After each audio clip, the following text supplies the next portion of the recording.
HOA ordered us to cut fence neighbor, hit president and kept it up. So let me paint the picture for you. 4th of July weekend. Burgers on the grill, kids in the sprinkler, and a war over 4 feet of wood and pride about to explode on our quiet cul-de-sac. We just finished building the fence 2 weeks earlier. Sturdy, classic cedar, built right on the surveyed property line, not an inch over.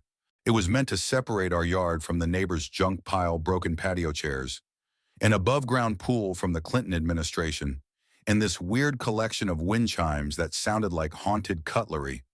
Enter the HOA, specifically President Linda Faulkner, the kind of woman who speaks only in HOA code numbers and whose SUV has vanity plates that say rules. She shows up unannounced, holding a clipboard like it's the Constitution. She squints at the fence and says, "I swear that's not aesthetically congruent with our community fencing guidelines.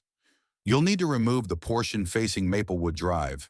Now listen, that section, it faced a public road, not anyone's property, and we followed the same design the HOA itself had approved last year. We even used their recommended contractor.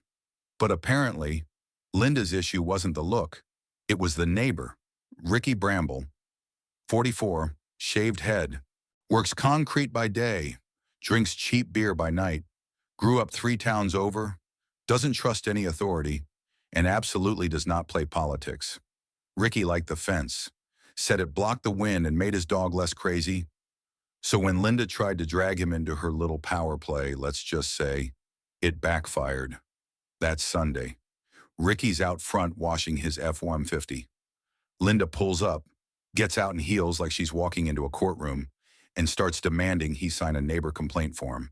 Ricky doesn't even look up, just says, "Ma'am, I don't sign things I didn't ask for."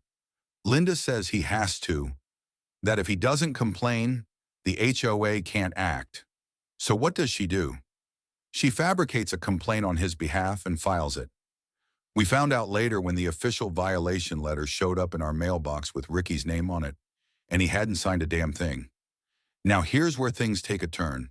A few days later, Linda shows up with a hired crew, unmarked truck, chainsaw in the back. No warning. She starts pointing at our fence, barking orders. Ricky sees this from across the street, walks over, beer still in hand. Says, "What's going on here?" Linda replies, "The HOA has authorized partial removal for noncompliance." And that's when Ricky snaps.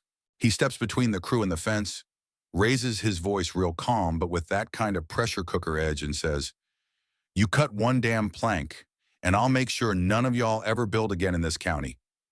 Linda gets in his face, starts waving her phone like she's about to record the interaction. And Ricky, boom, open palm slap.